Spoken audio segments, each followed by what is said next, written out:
If you are not receiving notifications from your iPhone on your Apple Watch Ultra 3rd generation, let me show you how you can try to fix this. So go to the Watch application on your iPhone and go to the notifications.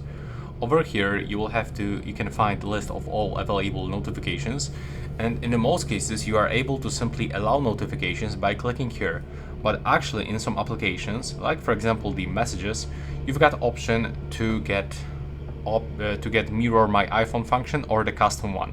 So if the mirror my iPhone is not working, I can recommend you to set the custom one and click allow notifications, including all alerts, repeat alerts, and also some notifications grouping.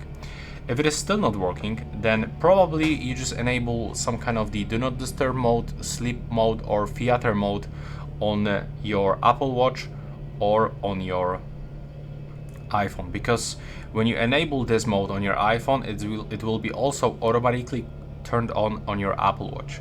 So make sure that all of those modes are actually turned off, and then there's like no way that you are not gonna receive notifications from those apps. So that's basically everything. I hope you find it useful.